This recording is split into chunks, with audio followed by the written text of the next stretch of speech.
Morning, Kate. Looks like you stand alone. Good morning, Scott. We've got others here. They just have their cameras off. How are you today?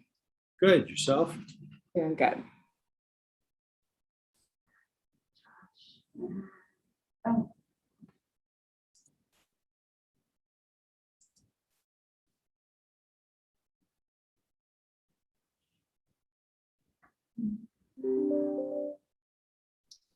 Good morning, everybody. Morning. Morning, Chair. Morning. So we do have a quorum now. This is Rhonda. We are just waiting on Supervisor Vasquez and Tony Williams. Okay. But we do have 3, so we do have quorum. Okay, maybe we'll just give them another minute or 2 and then we'll get started. How's that sound? Great. Thanks. Great.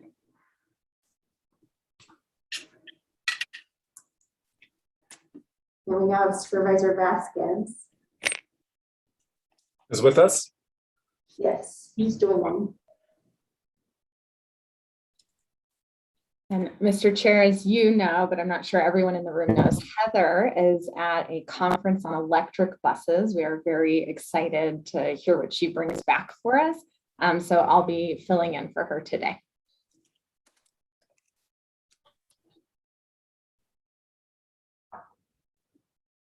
Hi, Supervisor Begay. Welcome. Hello, good morning, everyone. How's everyone doing? Good. Hanging in there. Oh, okay. Just want to make sure that no other board of supervisor jumps on because we'll be violating whatever. Okay. But I'm here and I think Geronimo's here. Good morning, Geronimo. Good morning. Good morning, Supervisor Vasquez. Welcome. Okay, should we get started? What do you think, Rhonda? I think that's fine. If maybe Tony will jump in as we go. Very good. Okay, I'd like to go ahead and call this meeting to order. This is the Wednesday, September 15th Mountain Line board meeting. And with that, can we get roll call? Yes, thank you, Chairman and members of the board. City of Flagstaff, Adam Shimoni. Present. Coconino County, Geronimo Vasquez. Present. And we also have alternate Judy Begay. Present. City of Flagstaff, Miranda Sweet. Present. NAU, Josh Mayer, alternate Josh Mayer with us. Present. And CCC Tony Williams is expected. Let me see if that's, yes, he is joining us right now. Let's just give him a second. And we do have our attorney, Scott Holcomb, on the line. Good morning. And we have Supervisor Begay's director for District 4, Cheryl Barlow.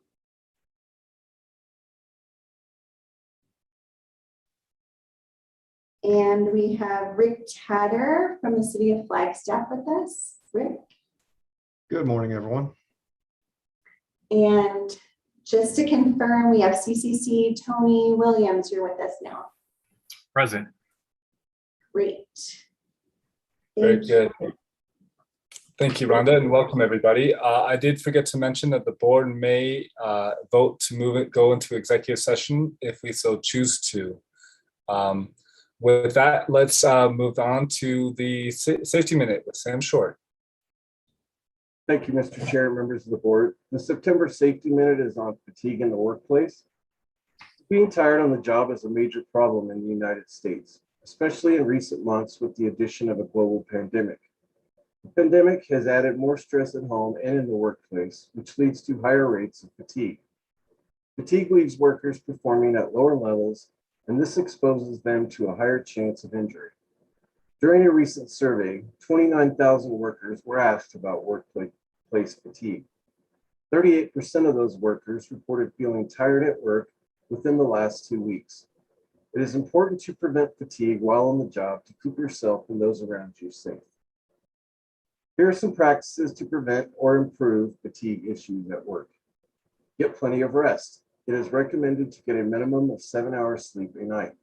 If your work schedule is too demanding or the hours you are working are making you feel fatigued every single day, talk with a supervisor.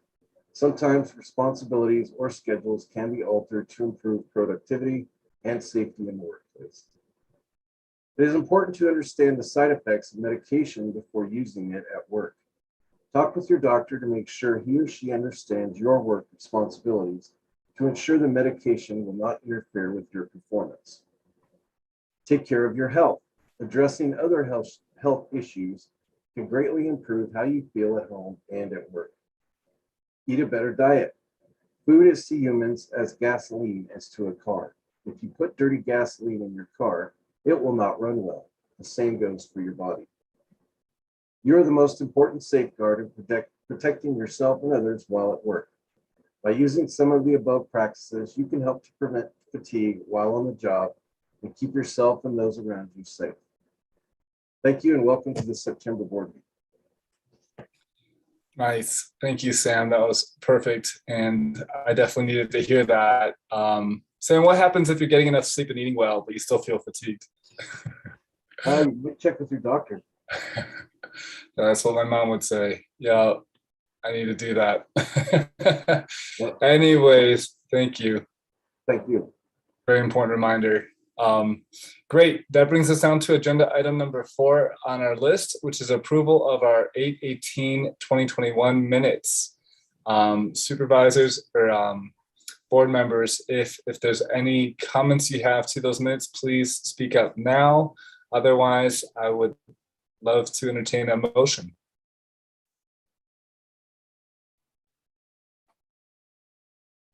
A motion that we approve the board minutes for August 18th, 2021. Do we have a second? I'll second. Excellent. We have a motion from board member Vasquez and a second from board member Sweet. Any further discussion? All those in favor, say aye. Aye. Aye. Any opposed? That motion carries. Thank you. Okay, that brings us down to item number 5, which is our 2021 annual report, which I believe we are tabling until October, till our next meeting. Kate, anything you'd like to say on this topic before we move on? Okay, so we're just gonna go ahead. We'll just move on and we'll just go ahead and move down to the next item on our agenda, which is the item number 6, adopt the strategic investment plan. Estella, staff recommends that the board of directors adopt the strategic investment plan. Thank you, Chair, members of the board. My name is Estella Hollander, and I'm the mobility planner with Mountain Line. And I'm here to provide information on the strategic investment plan, or SIP, and seek adoption from the board of directors. So next slide, please, Rhonda.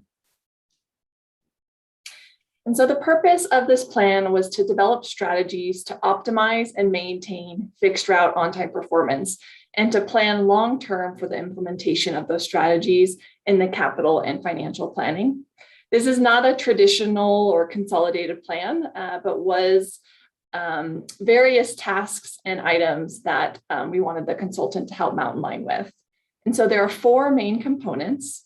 Task 1 was the operations analysis. And this was an analysis of our system. This included operator interviews as well as data analysis of our system to understand the types of delay. So this included dwell time with fare collection, as well as traffic congestion and travel time speeds.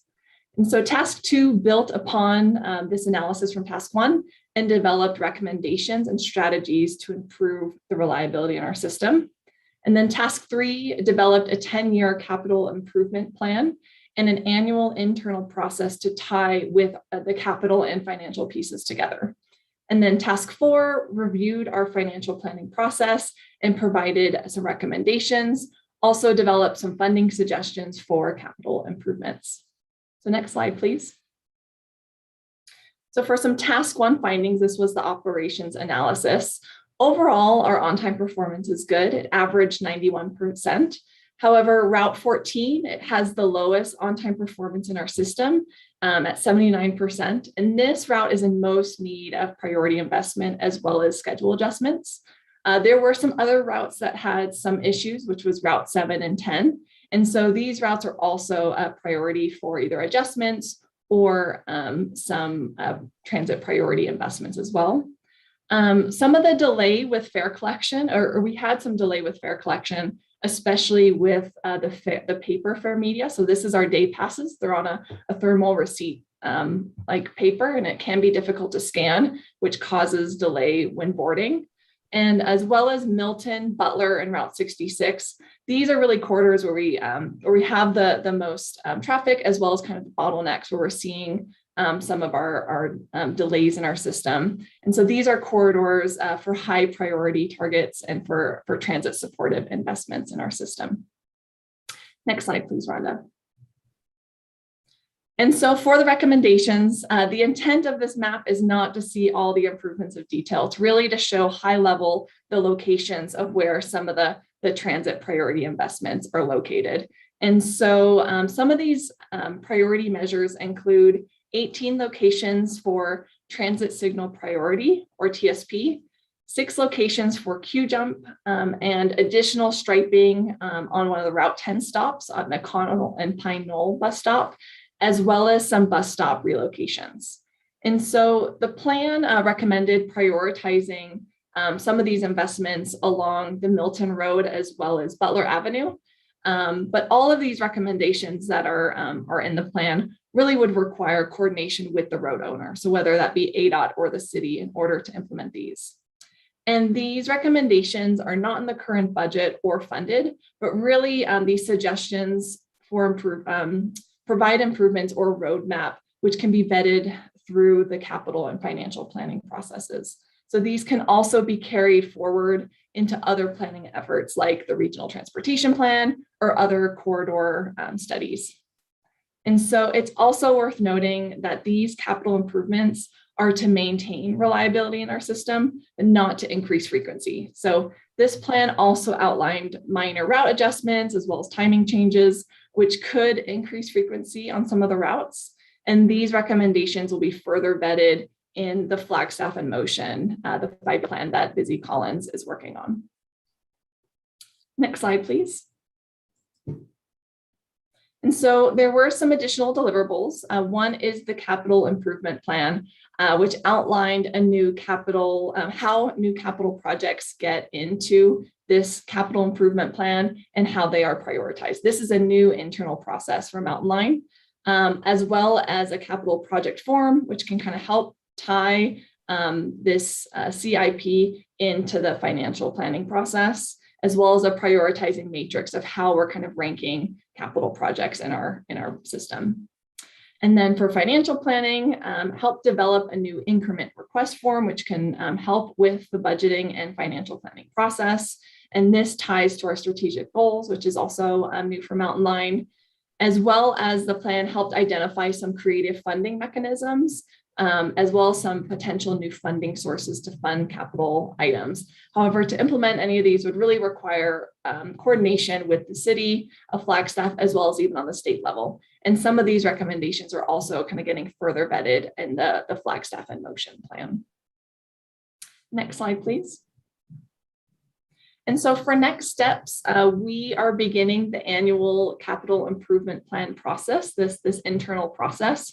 And as well as some of the route adjustments and modifications will be reviewed through this Flagstaff in Motion process. And then transit priority measures, those are going, those could be, again, further vetted through either the capital or financial planning process, as well as any sort of other kind of corridor plans, things like that.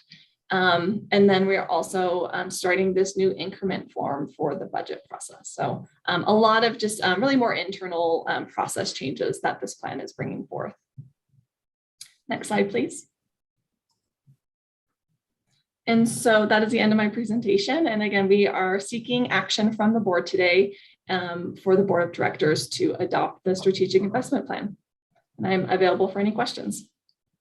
Very good. Thank you for that presentation, Estella. Board members, comments, questions about the SIP? It looked good to me. I didn't have any comments or questions myself, but other members, Mr. Williams. No, I have no comments or questions to ask at this time. Would you like to bring forward a motion? Sure. I move to adopt the strategic investment plan as presented by Estelle Hollander. I'll second it. Great. We have a motion by Board Member Williams and a second by Board Member Vasquez. Any further discussion? All those in favor? Aye. Aye. Aye. Any opposed? That motion carries. Thank you, Estella. Great work. That brings us down to item number 7 of our agenda, which is service to propose Northern Arizona Healthcare Campus. The board may provide direction, but there is no recommendation from staff at this time. Deputy General Kate. Thank you, Chair, members of the board. Kate Morley, Deputy General Manager. We don't have any specific action today, but we just want to keep this topic in front of the board because we do think it's very important. And we also submitted a memo to the city manager and deputy manager outlining some of the options we see for funding service. And so just wanted to make the board aware of that memo that we had submitted. Next slide, Rhonda. So we've spent a lot of times, I need to give some kudos to our transit planner, Busy Collins, refining different service options for providing service out to a proposed Northern Arizona healthcare facility just north of Fort Tuthill. And we've looked at it through 2 options. We've been coordinating with the city on this. One option is to serve only NAH. I'll use NAH. Shower in here? Or you I like- don't want to. I know your meetings. I'll go show. Sorry, Supervisor Vasquez. Yeah, thank you. There's the option to just serve NAH. I'll use that to shorthand Northern Arizona Healthcare, the NAH facility just north of Fort Tuthill, or then we'll have an option where we show a proposed extension out to the airport, which is something that the city of Flagstaff asked us to look at. So I'm going to start with just the proposal to serve the NAH facility. We believe that the right amount of service at a minimum is 20-minute frequency to make the bus usable. We know that frequency equals ridership and convenience for people. To do that, we estimate 3 buses. We're pretty confident in that number, though do want to acknowledge this road network doesn't exist yet. So while our normal process is to go drive a route and time it, that option currently doesn't exist. But if we feel pretty good about the 3 buses to do it, to pay for that annually, we would need $1.173 million to cover the increased operating costs. This includes our estimate for what paratransit would cost. When I say variable, it does not include items that are fixed administration costs that would not increase. So for example, we would not need a second deputy general manager, so my staff time is not accounted for in the cost of this route. Those are costs really borne by the city of Flagstaff. We're not proposing that we need additional funds to recover them in the $1.173 million to pay for this service. So that's the annual operating. And then I want to talk a little bit about the capital costs up front. So we would need 3 vehicles to do this. They're about $1 million each. We estimate there'd be about 5 stops. We could serve University Heights and Mountain Dell along the way at about $125,000 per stop, assuming that a pullout will be required. And then shelters are about $30,000 each, bringing a total upfront capital cost to $3.7 million. Now, this is where Mountain Line's really good at writing capital grants. So we can attempt to write 80-20 grants for that. And then the match on that is only $775,000. Additionally, FTA, Federal Transit Administration, requires us to have a spare vehicle. So that way, if one vehicle is down, there's another vehicle that can operate that service. and we're not pulling service off every time that we need to repair a vehicle. So Mountain Line believes we can manage that within our own costs and spare ratios that we already have. That's about $1 million value. And then we also believe that we can account in the long-term financial planning for the replacement of the capital costs. So buses last about 15 years. We can work into our financial plan the replacement of the capital items. So really where we're struggling with finding the resources to pay for such a route is the 1.1 million in annual operating, and then the upfront 3.7 million in capital that we can attempt for grants for, but don't have any guarantee on those grants. So that's what it looks like to just serve NAH. Rhonda, if you'll go to the next slide, I'll talk through what it would look like to serve NAH and the airport. To do this, that little bit of extension, we don't believe we can do that with 3 buses anymore. It triggers a 4th bus to keep the 20-minute frequency. That's probably a higher level of frequency than we would recommend if we were really primarily trying to serve the airport. But there's very little cost savings to not having every bus just go out there. And so that's what we're proposing is the 20-minute service to align with what we're proposing to serve NAH with. That brings the variable costs up to $1.4 million annually. The same assumptions there about paratransit and the fixed administration costs. In capital costs, we have a couple more bus stops and 1 more vehicle to serve this. So you can see that capital cost goes up to $5.2 million. Again, we can try for grants. It does change that match ratio a little bit. And then we have the same assumptions for Mountain Line being able to pay for the spare and then cover or anticipate replacement costs in our financial planning over time. So you can see there is an increase. The city asked us to look at this because they are very interested in how they can get out to the airport. We've said it's really up to the city and NAH to talk about how they might cost split this if this were the option. That we're really providing the data of what it would take, and that it would be the city and NAH to determine what the fair split of that is. We can provide data or recommendations, but really their decision making. So next slide. So we submitted a funding memo to the city manager and deputy manager outlining some of the options we see for funding. It doesn't mean we've thought of everything, but I'll run through them really quickly.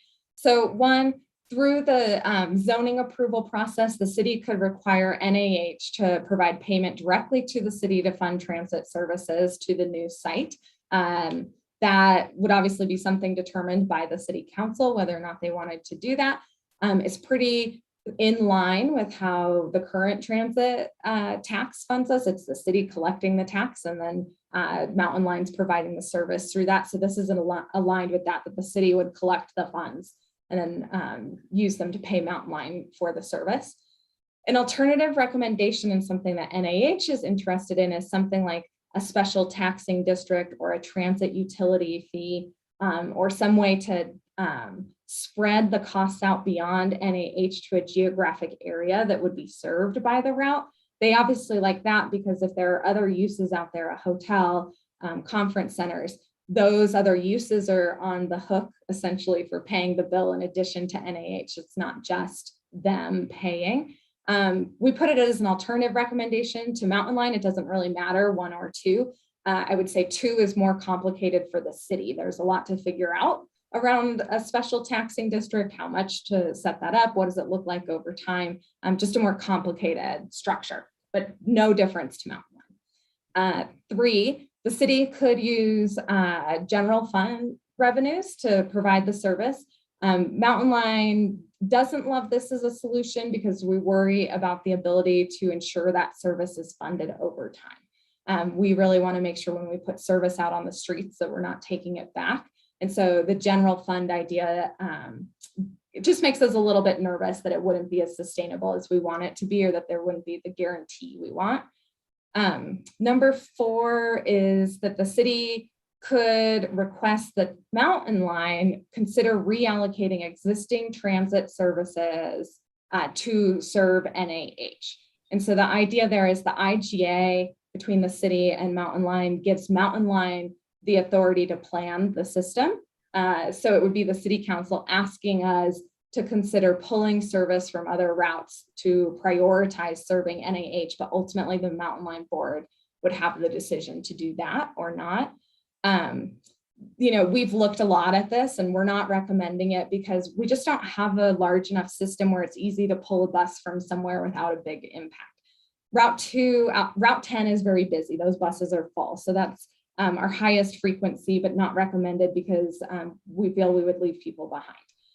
Route 2 is our second highest frequency at 20-minute service. We just implemented that service, I'd say 6 years ago, 5 or 6 years ago off the top of my head, right around there. And I believe our ridership went up like 28% when we did that. So again, ridership is tied to frequency. Our current 5-year plan says frequency as a goal. So it's not aligned with those goals of the board. The alternative route, which is the route that has the least ridership, is Route 5, but it only has one bus on it. So to reallocate that bus, it's also the highest income route. So thinking from an equity perspective, we could look at pulling a bus off of Route 5 and putting it somewhere else. That would remove all service from that route because it's only served with one bus. So obviously would have big consequences for our service to the senior center, to Clark Homes. There's some new affordable housing going out that way. And it also serves FALA as a high ridership generator. So very difficult decisions would be involved with pulling existing service. It's not something we like to do. So that's why Mountain Line is not recommending it, but it is something the council could consider asking the Mountain Line Board. And then 5 is just to not require anything, have no plan for serving the hospital with transit service as it moves forward. This is not recommended because it feels like just pushing a problem down the road, essentially. So we have seen this before. The shelter moved off a route. Now we're trying to figure out how to address serving the shelter. The Sacred Peaks site moved off of a well-served transit site. We hear now from Sacred Peaks and the public that that's a problem, that they're not being served. And so we're trying to put Band-Aids on the lack of transit after the fact. We don't want to end up in that situation with NAH because we believe it will become a problem for the Mountain Line Board and for City Council, and we will have to find the funds to do something at some point in time. So with that is my overview. I know I threw a lot of info at you, and there's no, we're just here for discussion. There's no action that we're looking for. Thank you for that. Couple quick questions from myself. The potential ridership or demand that NAH is going to create, I believe, is around 65,000 a day. Is that correct? I don't believe that they've finished the TIA, but I've heard numbers in that 65,000 range, but yeah. Do we have any numbers in terms of like Fort Tuthill or the airport? How many people travel out there on a daily basis? I don't have that, but we could look at, I could ask the question if we know. I'd be curious to know that, just to compare. And then it'd also be good to know the daily traffic volume on Milton as it stands. Because this is definitely going to be, I mean, there's going to be folks taking the 40 and such, which is great to bypass town, but I think there's going to be a decent amount of increased traffic to Milton due to the relocation. So it'd be good to take that into account. Board members, comments, questions, concerns? Yeah, I had a question. When going around what it would cost for each of the different lines to make the adjustments or whatnot, was that a one-time cost or an annual cost? The top number, so NAH only, I think $1.1 million annually, going to the airport, $1.4 million annually. So not one time. All right, thank you. And so if, so for example, if selection or option number 1, NAH would have to provide that funding every year for how many years? Just in like, well, how would that work? Yeah, that's a really good question. So I think we would look for a minimum of 5 years to put service out, but then it would be, what do we do in 5 years when that's up? A better solution for us would be until the transit tax could afford to take it over. What that looks like, I think, is undetermined. It would depend on, what happens to sales and the economy moving forward, or are the voters willing to pass a transit tax increase, which could take over the funding of that route? So I think to be quite honest, NAH, doesn't like the idea of being on the hook for a reoccurring annual expense. They would like an end date. They would like some of those assurances. It's hard for us to put them out there, not knowing if the voters would pass a tax increase or what the future potential revenue increases off the transit tax look like. Thank you. And then the other question I had is with that tax, I would just kind of give a warning that I know that there's talk about the jail district putting out to the voters soon. And I think after at around 26 or so. So I would really recommend to look at what other kind of taxes, tax districts that people are going to put on the ballot, so we don't overwhelm people all at once. Because then we know historically that's when those ballot initiatives fail, because people just don't want to pay for too much all at once. So, but I would recommend that. It sounds like NAH would be amenable, at least for a couple of years, to get things going, to start that process, because I think it's necessary, and I do think that they need to contribute something to make this, to kickstart this and get it going. Thank you. Do we have any thoughts on cost recovery through the amount that we charge for ridership? Yeah, we could easily subtract that off every year. We can track that and apply a portion of fare collection to decrease the cost. The other thing we can do is, if there's an economic study about what kind of sales tax increases the new development may make, we could also anticipate some increase in the revenue generated by the existing transit tax and potentially subtract that off the costs as well. We just don't have any good sense at this stage about new tax revenue that we could anticipate from that development. I think the city has asked for that info, but I'm not sure that there's a solid number yet. But we could look at reducing the total by any anticipated economic development from the site. Okay, that sounds good to me. It almost, holds, if we did go with number one, it almost hold NAH accountable to ensuring that they are helping us, get people on buses, especially if we are reducing their fee by offsetting that cost with the money that we're bringing in for that service. But to Board Member Vasquez's points, I agree. I think that we need to have a long-term plan, and I agree. I don't think a sales tax increase through a ballot initiative is really going to be successful here. I think about what's changing here. Like, NAH is basically in our downtown area with bus access, and they're relocating to expand and develop, which is great, but there's no bus service there. So it's almost like this comes with the territory of the change in location in this new, growth that they're experiencing and endeavor that they're exploring. So I think this is just kind of what comes with the territory. Other comments? Board Member Williams, did you have anything to add? Or Yeah, Chairman Shimoni, I do have a question. So maybe I missed it, Kate, in your presentation, but the role that the airport has in the funding or possibilities there, can you maybe speak to that if you know anything? Yeah, so that's a great question. We just put the data forth to both NAH and the city. We've had a couple joint meetings on this and really said to them, we could provide some data or ways to say, we anticipate ridership to be split like this, that might help them figure out where to draw the line between what's the city's share and what's NAH's share. I think another conversation was, well, the NAH share is the amount to just serve NAH, and then additional costs could be borne by the city. So there's a bunch of different ways that they could look at splitting it. We've said, let us know what data you need. We'll get you that, but really left it between NAH and the city to determine what that would look like. Thank you.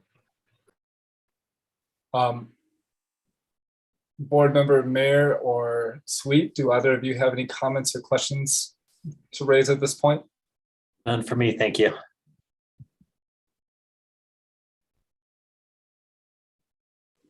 Thank you, Shimoni. There's going to be a lot of discussion about this in the future. Right now, my thoughts are with number one, but Right. it's hard to predict where this is going to go. I don't believe in the taxing, and I think that NAH should be held responsible for this. And I like what Mr. Shimoni was saying about holding them accountable for the ridership. So those are my thoughts. Thank you for that, Board Member Sweet. A big topic that we bring up at the council often is that we want development to pay for itself. And so this is just another way that I think development needs to pay for itself if the service isn't already being provided. I know we have Rick Tatter from the city. I'm not sure if this is appropriate to call on Rick and put you on the spot, but I was just curious if you had any thoughts to share with the board today, Mr. Tatter.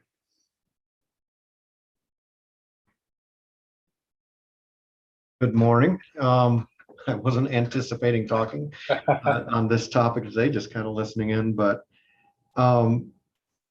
it's going to take time to go through this process with Northern Arizona Healthcare as well as NAPTA and the city.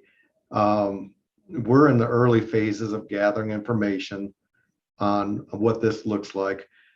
I would just caution to putting all the eggs in one basket as far as the recommendations. I think it may be many of these items that could get us to a solution that's best for NAPTA, the city, NAH, and our community. So while I see some of these things as maybe not recommended or alternate, I think we need to keep things on the table until we have more time to really look at this data. So I think it's just a little early in my thoughts. Thank you for jumping in. Appreciate that. And yeah, it is early, I agree, but I think I've learned as I'm, continuing with my journey as a council member that things occur early. And this is when decisions are made are early. And when it gets down the line, it's already too late often to make adjustments. So I'm glad that we are early at this point. I also wonder, Board Member Vasquez, and Begay, if we did connect this to Fort Tuthill, I'm thinking about youth bringing their bicycles, going out to the park over there, or disc golfers, or whatever it is that folks are wanting to maybe utilize Fort Tuthill for. This could be a great way to connect the community to that resource. So there might be room to kind of what Rick was saying, leaving everything on the table for that partnership between the city, Mountain Line, NAH, the airport, and the county here. And maybe we each chip in and make it work, and don't just rely on NAH entirely, but, make this a joint effort that we all, I don't know, I'm just throwing that out there, but I've always liked the idea of trying to connect this line to Fort Tuthill as well. And I do see value in that. Do you have any comments? Does anyone else have any comments before we move on from this topic? And Kate, are we looking for direction here, or are we just talking about this? Yeah. Yeah, just discussion. We wanted the board to know what we had submitted to the city. Thank you. Go ahead.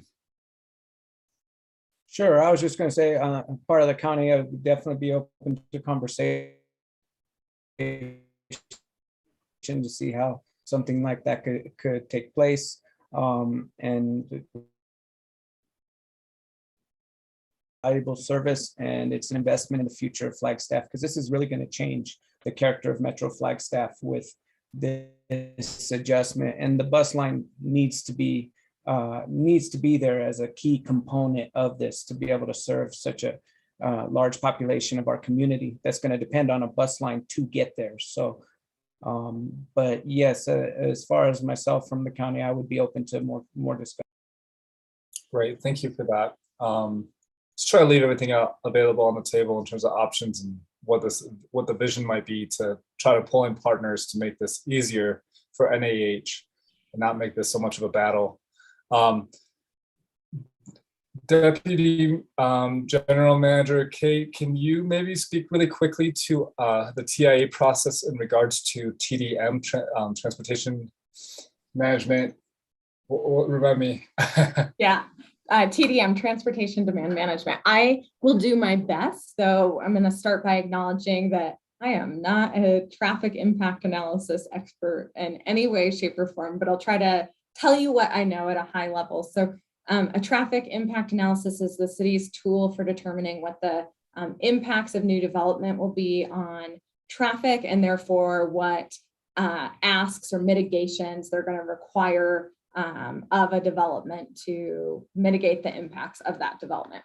So in its essence, it's a math problem. It is, looking at land use and anticipated trips to a site, coming up with a number of it's very car focused, coming up with a number of vehicles that are anticipated to access that site. I do think they do some very simple can do some very simple estimates around 3% of people will bike, 3% of people will walk, and subtract that out of the total number of trips to the site.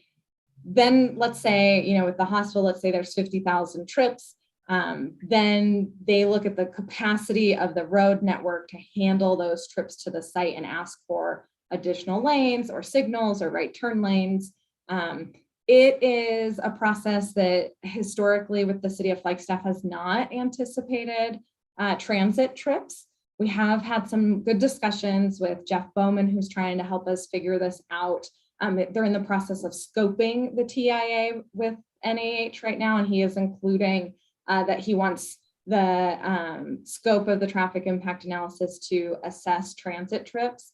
But his take at a high level is this site generates so much traffic, 50, 60,000 trips a day. Even if the bus were going to move 5,000 people a day, the number of trips is so high that it might be hard to ask for the transit trips, which are just the transit trips be the priority when they're a small percentage of trips overall. So because it's fundamentally a math problem that he's working through to figure out how people are getting there and what the impacts of that are.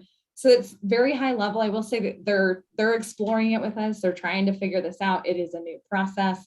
And then the outcome of the TIA, I think, is still very much up in the air about whether or not they're able to say transit's a priority based on how many car trips would access the site. So that's probably as deep as my knowledge on TIAs go. But we could also invite Jeff Bowman to a future meeting if that was of interest to the board. Gosh, I think that'd be great if we could get Jeff Bowman invited to a future discussion on this. Given how complex and big this topic is, I think it would be great to have him present to us about the TIA process with the NAH. That's just me though, but I think that that'd be very valuable to the board and to Mountain Mine as an agency. I would agree. Thank you. And also, Kate, it'd be also good to know how much the TIA is asking for NAH to mitigate. Like what are the mitigations? How much are we asking them to put forward? Is it 5 million? Is it 8 million? Is it 500,000? Just to know what our ask is in relation to the bigger picture ask from the city's TIA process, just to better understand that. Great. Yeah, I can talk with the city and get them on a future agenda. All right. Any last comments or questions on this topic before we move on? Okay, let's go on to agenda item 8, which is our Downtown Connection Center update. And the board may provide direction, but there is no recommendation from staff at this time. Deputy General Manager Morley, take it away. All right, thank you. I'm excited for this. We are kicking off a bunch of public outreach today, actually. There's a Flagstaff Community Forum survey out. We're having 2 virtual open houses today. And we're really presenting what are the initial drawings of the site and seeking feedback. And our goal for this is going to be that over the next week, it's moving pretty quickly. Over the next week, we want to collect a bunch of feedback. Then we're going to have a second virtual open house on the 30th, where we're going to show the public what changes we made based on the feedback we collect. So it'll be a short and fast push to get the public to react to the initial drawings, and then we'll show an updated drawing or drawings of the site later this month. And this is all keeping us on track to try to go to the Planning and Zoning Commission for approvals in October. And we are exceeding the requirements of the public outreach for Planning and Zoning Commission. So next slide. So with that, I'm going to give you a version of the slideshow that we're presenting at the virtual public meeting. So I have edited some of the content to try to make it a little bit faster. Next slide.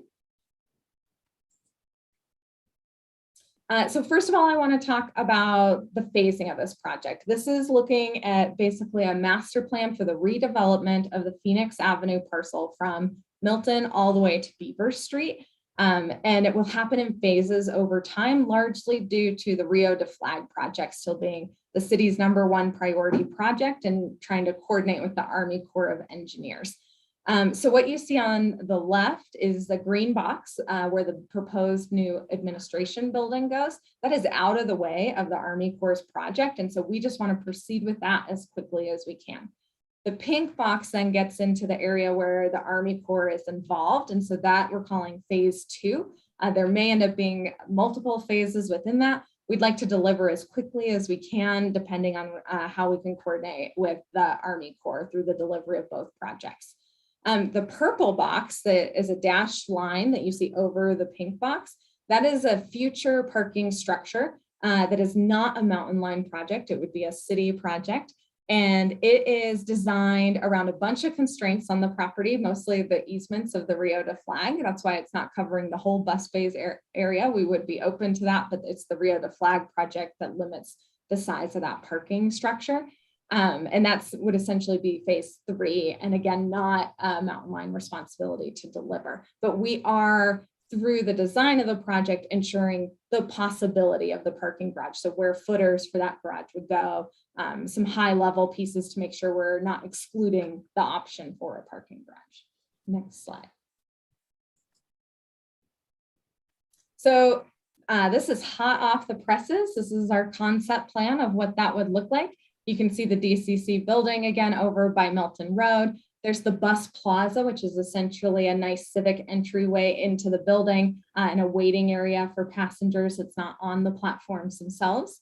You then see the bus islands with the buses out there. It's a pretty significant expansion of where we are. It's the same that was presented to council in March. That footprint hasn't changed. It's 13 buses. We could have Greyhound in there.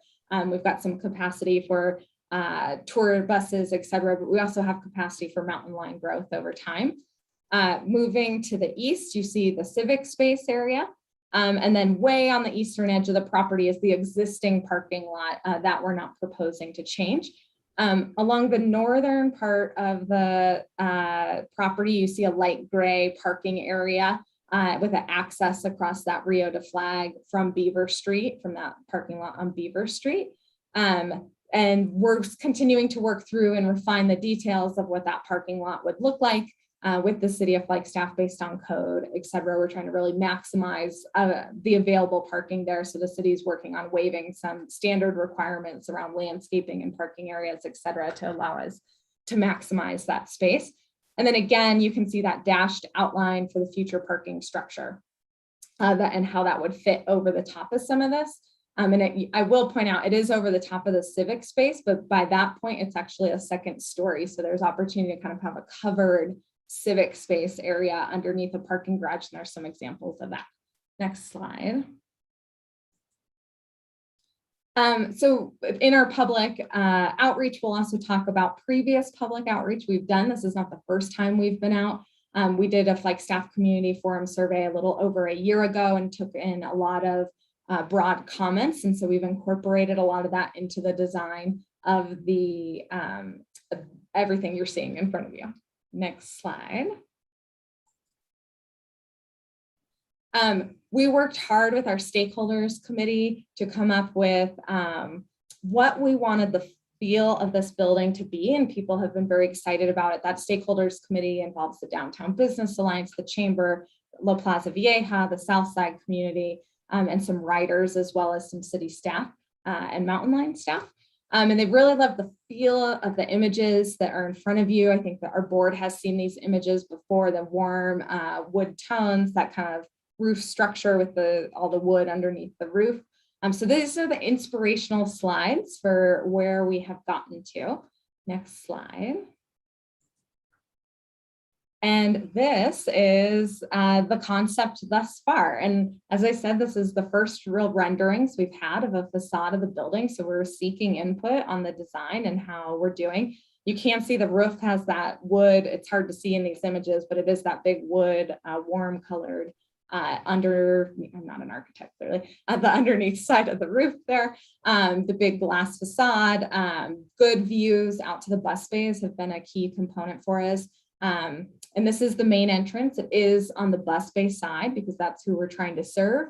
Though you'll see in the next rendering, we're trying to make the Milton side also look like the front of a building because we don't want it to look like the backup on Milton. And so we're very open to comments about how well we achieved that or not. So next slide, Rhonda.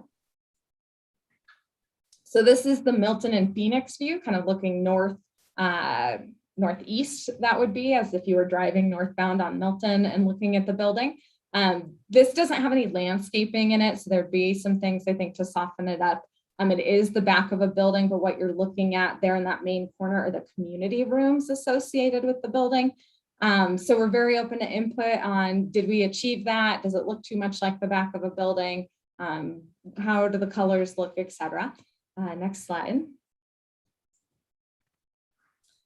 Here are a couple more. These aren't the fanciest renderings, but these are different angles of the building. So the top one there again is that view from the bus plaza, kind of we're just standing a little further to the north this time, looking more straight on at the building. The bottom is the view, if you were standing directly across from the building on Milton Road, looking across Milton, that would be the view that you see there. I will say we've added 2 quick updates to these. Those doors all now have roof coverings over them to try to soften it so that they don't look quite so sterile. They have a little more depth to them from these angles. Next slide. And then here we have the top one, the top view that you have there. That is if you were standing at the Jack or the Hub, looking across Phoenix Avenue to the building itself. And then the bottom image there is if you were an Amtrak passenger looking at the building from the railroad. So that is really the back of house where people won't see very much. The big doors and operations garage that allows us to keep some equipment down there. Next slide. Getting into the civic space components, we are at a place where we've got that potential parking garage is that we can have the civic space, which is the goal of the South Side community. You can see this is a concept of what that might look like. It's mostly hardscape. It is the city who would maintain this, the Parks Division. And so they've requested not too much vegetation in order to maintain that. Additionally, the South Side community wants it to be gathering spaces with seating. They talk about wanting to have picnics there. They talk about wanting to have food trucks able to use it. And so that hardscape kind of all accommodates festivals and those types of uses they're looking for. So that's an image, a high level image of what that could look like. I will say item 5 there is a stage. So that way they can have some of those festival events as part of it. Next slide. Here's a cross-section view. So if we were standing at Biff's Bagels looking north, the cross-section we might see, it goes from that hardscape more civic space over into the Rio de Flag area where there'd be some more natural landscaping, but more of a design space than what's currently there. So it would be meant to be utilized as part of a civic space with natural landscaping, seating, maybe some trail area. So more of a place to be than the natural channel currently is. On the civic space side, the orange side, you can see there's an example of a civic space that's underneath a parking garage ramp. So that's the idea, is there's opportunity to, even as a parking garage comes in, to maintain some of that civic space underneath the parking garage area. So that gives you an idea of the cross section we'd be looking at. Next slide.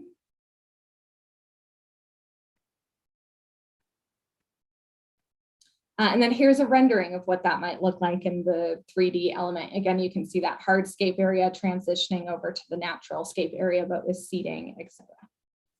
So next slide. And then we've been working really closely with the city arts and beautification team, which is really exciting. They've got the artist Haddad Drugan on board to help us with this project. So I'm going to talk through real high level some of the things that are on the table for that. Next slide. So they're also looking at the master plan kind of concept about how art could be throughout the site as a whole instead of just one piece of art. So I'm going to talk through some of their different ideas. Next slide. So the first one is a glass installation on the building itself. You saw those big glass facades, and so they're very interested in light and how light moves and colors. And so these are some sample ideas of what they're thinking, but the next slide gives you a little more specifics about the particular ideas that they're having. So they like playing with color, thinking of these overlapping images that, you know, present in this artistic way altogether, but when you shine specific lights on them, different images occur. So if you put a red light on it, a mountain lion face would occur. If you put a purple light on it, you'd start to see aspen trees pop. If you put a different color light on it, you'd really see the mountain behind it pop. So kind of this play. These are very rough images. They're just getting a sense of ideas at this stage, but a unique idea for what might fill some of those glass parts of the building. Next slide. They're also looking at crosswalks. So there's a couple crosswalks in our plan. You see one in the image below, but there are a couple other places where Mountain Line would like to put crosswalks in as a part of the redevelopment. So they're thinking about the opportunity to make them art crosswalks. Next slide. And here are some examples of things you see in other places where they're doing just that. So none of these are their design, just the, again, ideas. Next slide. They're also looking at the opportunity for rotating art on the bus bays. We'd have to collaborate so that they could manage an artist program on the shelters. We don't have the shelters designed yet, but if that's of desire, we could include that opportunity in the shelters. Next slide. And here's some examples of how that could be done. Their ideas, this wouldn't be them designing this. This would be a spot where local artists could have opportunities to put art up. And so again, that's why we'd have to have an ongoing coordination with the city's team to manage the replacement of art and how to get new artists involved. Next slide. Then they're also, of course, looking at the civic space as a place to put art. So that's where we're moving over to now as we move across the property. Next slide. They're really interested in the corner, right, as at Mike's Pike, because they think the views up Mike's Pike and across Phoenix Avenue make it a great spot for a big sculpture that could really attract people to the civic space and bring tourists to the South Side community and the South Side businesses. Next slide. And they're inspired in this sculpture by the idea of a grove. And this has been to the Arts and Beautification Commission. And so they're working more closely with them. It's not really Mountain Line that's overseeing the art piece. It is a city project.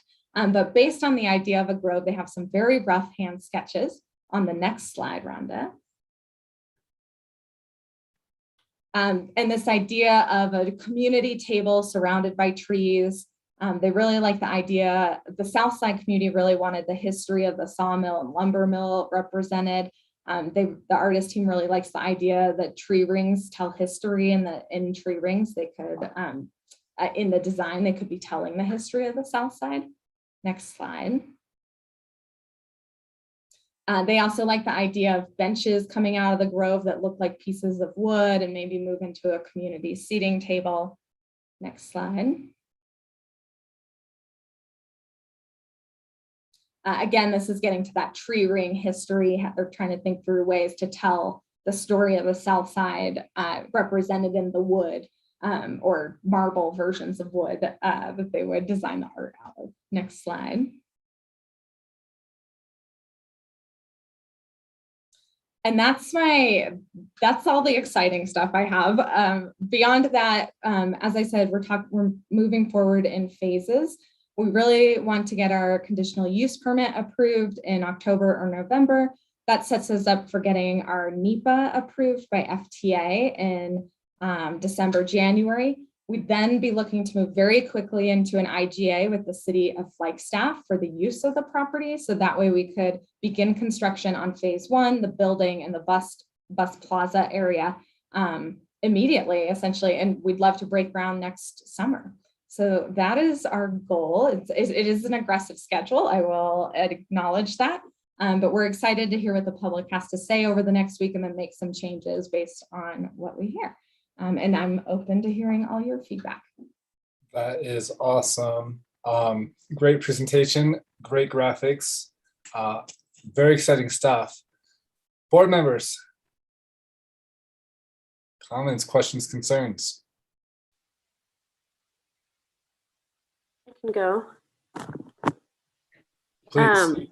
So, I have worked and or lived in downtown since 1993, and this presentation, there's so much to take in, but I am so excited. I'm excited for the downtown. I'm excited for the South Side community. I've lived in that neighborhood a couple of different times. I'm glad we can take in what the South Side is desiring and really work with them. And I love the artistic aspect. And I just see this becoming such a new anchor for the downtown corridor. I'm very excited, and I can tell this presentation, you put a lot of work into it, and I appreciate that. And I did post on my social media the kickoff to the outreach today, and I'm just very excited to see what the community has to say. I imagine they'll be as excited as I am. Thank you. Thank you, Board Member Sweet. I have some comments of my own, and I thought you were going to hit upon a couple of them. So maybe I'll just jump in next. Couple questions. Can you speak to the sustainability practices being utilized in the construction of the building itself?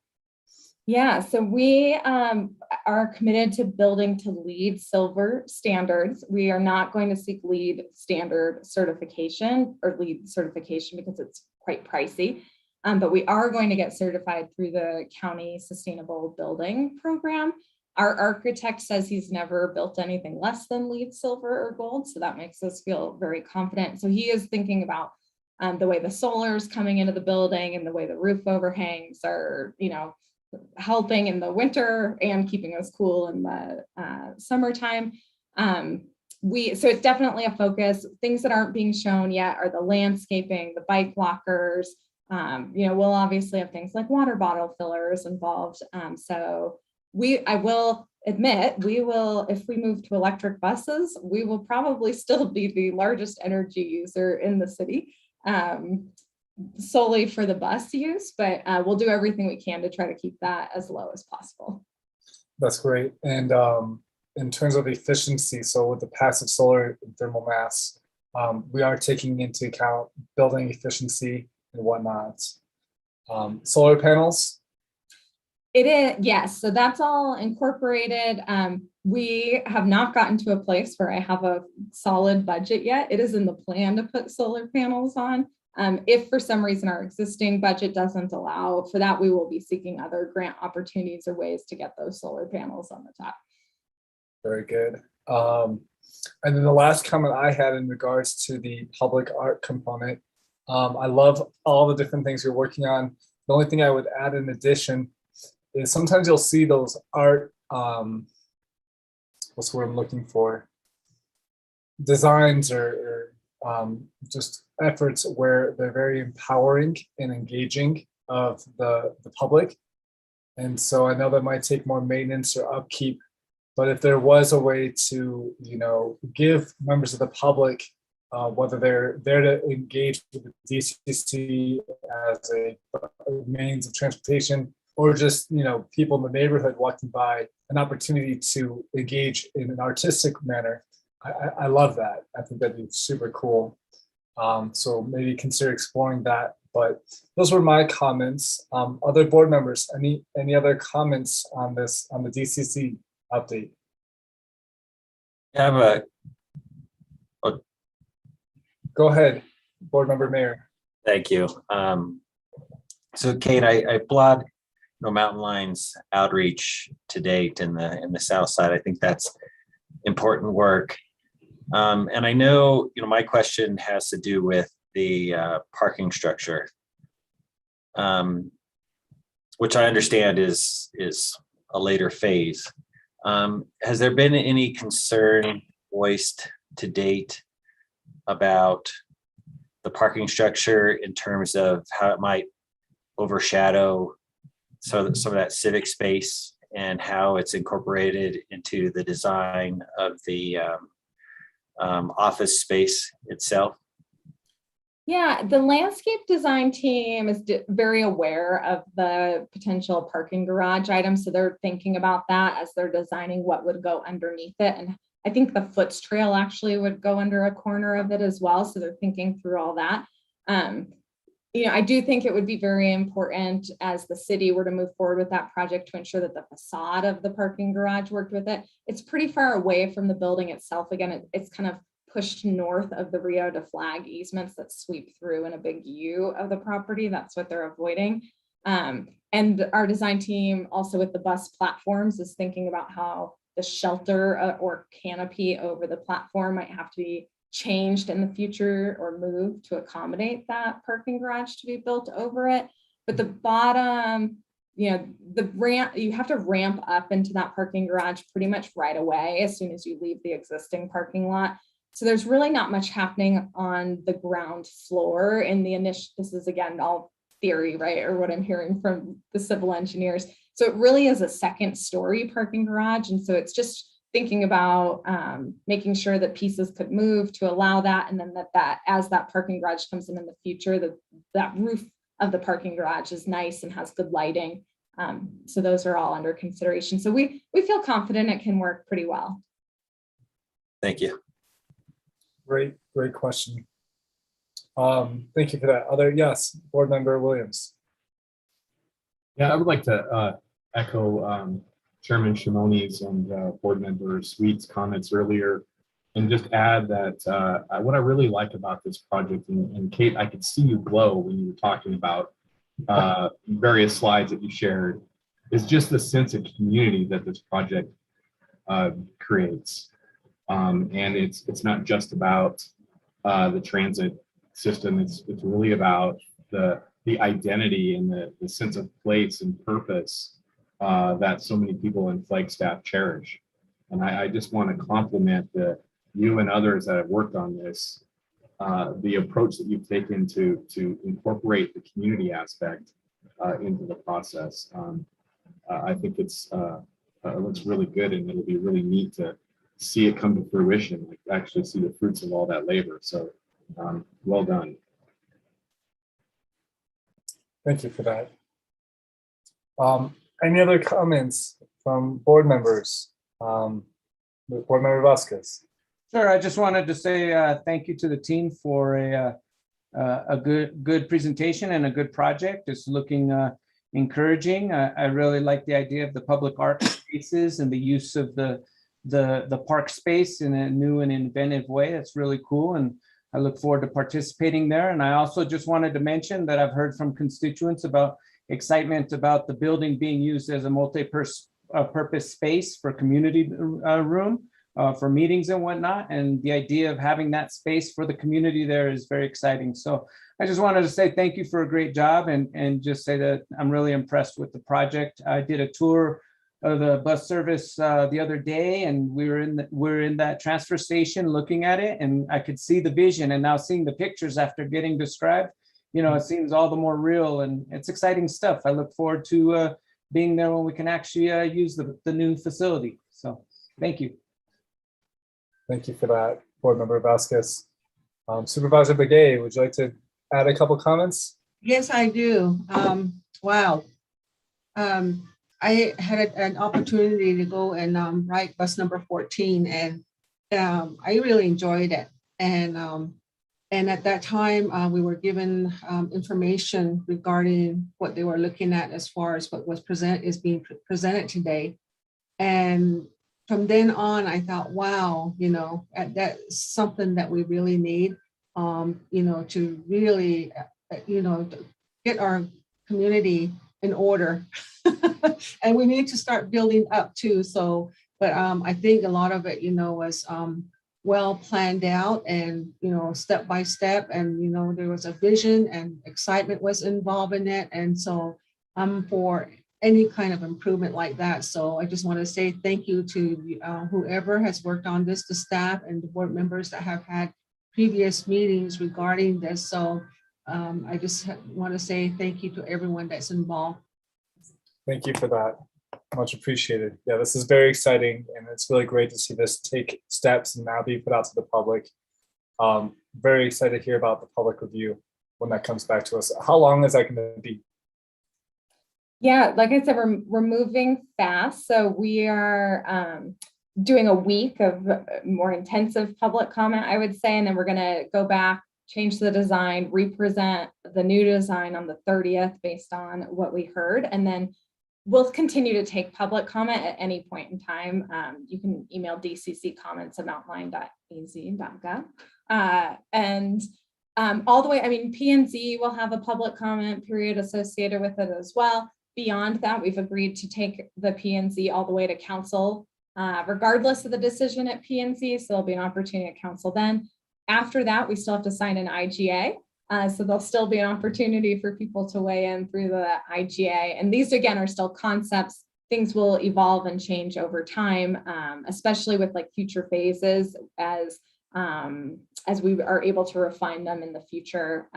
You know, we always want to hear, so I'd say keep sending them. But if people could send us comments in the next week, that would be ideal to get them incorporated right away. That's great. Very good. Thank you for that. Okay, let's move on to our next agenda item, if that's good with you. And that is our COVID-19 updates. Board may provide direction, but there is no recommendation from staff at this time. Guessing, Kate, it's going to be you presenting. Yes, this is Heather's report, but with her out today, I'll go ahead and give it. This is just a general update based on a request of the board to provide a status on what's going on with COVID-19.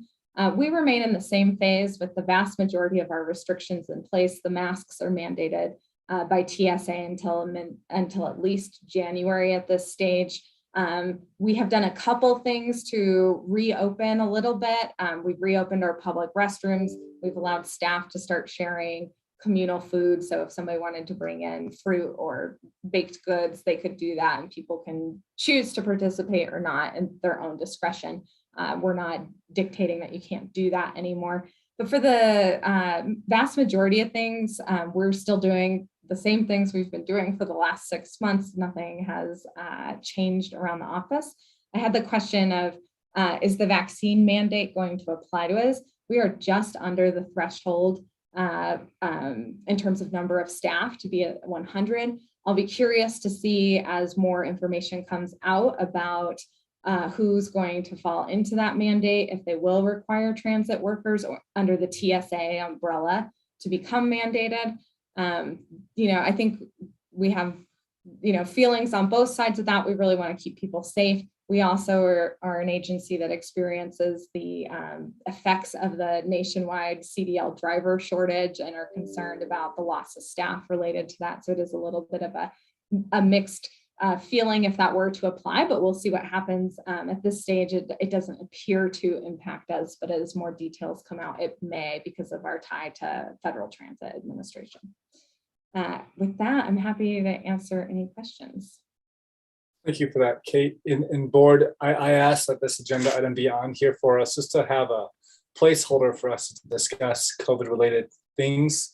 Does anyone have any comments or questions regarding the update or anything related to COVID? I'll say I think our team is doing a great job, the best we can, to keep our community safe while riding the bus. But I appreciate the update. Any other comments? Yeah, Chairman, this is Scott Holcomb. I just wanted to underscore what Kate said about the mask mandate and the vaccination that came out from the president's office. There's a lot that still needs to be determined in that.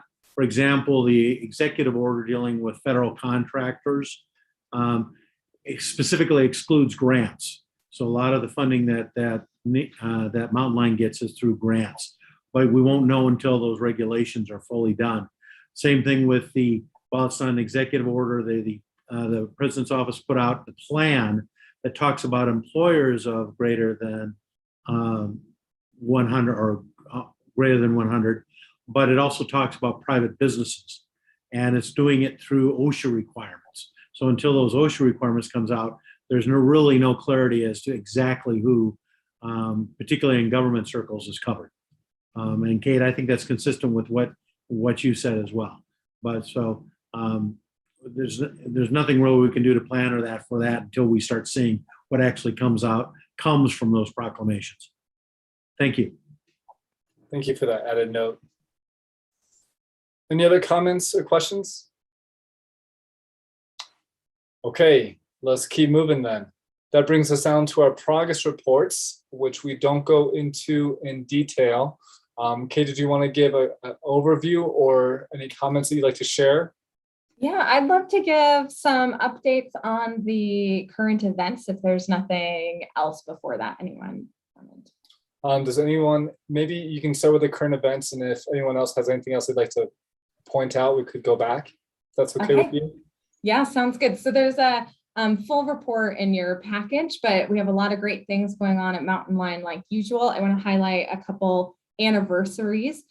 John Matthews, who's on with us today, our IT manager, is at 15 years of service with Mountain Line. Danelle Knight, who's presented to you before, 5 years. She's our HR, she's in HR. Greg Lyons in our fleet department is at 10 years. And then we have a variety of operators who are all hitting their 1 year anniversary.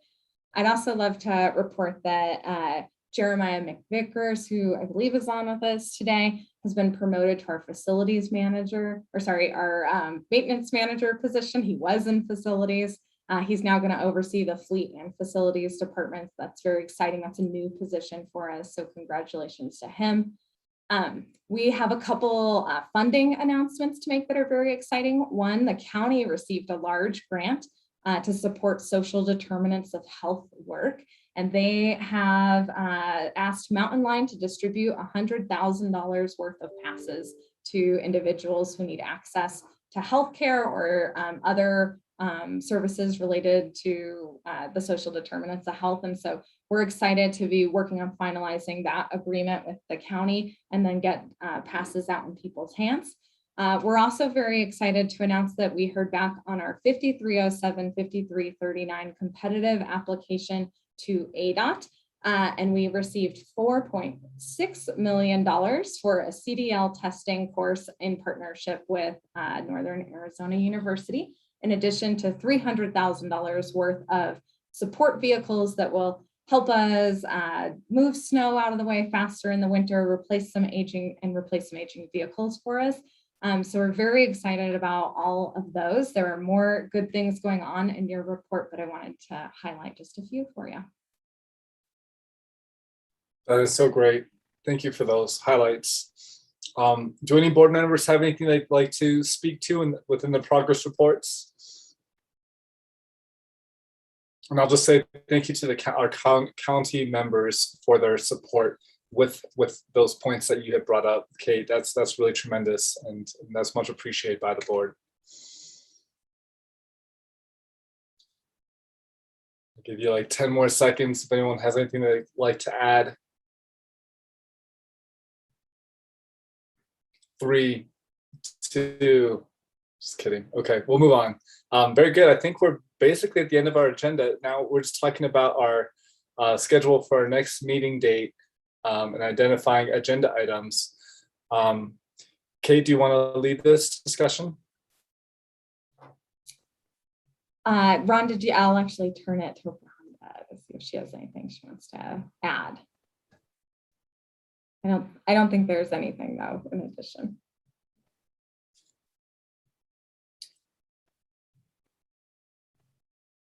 Sorry, I probably put her on the spot, or maybe she's on mute. Hi, Rhonda. You're muted. There we go. Sorry, I thought I was unmuted. Thank you, Chairman and members of the board. We are going to have our main focus on Flagstaff in Motion, the community transit plan. So there will be a couple of items leading up to that. So looking back at our annual report, we'll give you, the performance measures and things that were met in FY 2021. And then Heather will do a financial update of our current status and what money we might have to play with for changes coming in Flagstaff in Motion that will then set the stage for busy looking at that plan. We will have members of AECOM with us who are the consultants for Flagstaff in Motion.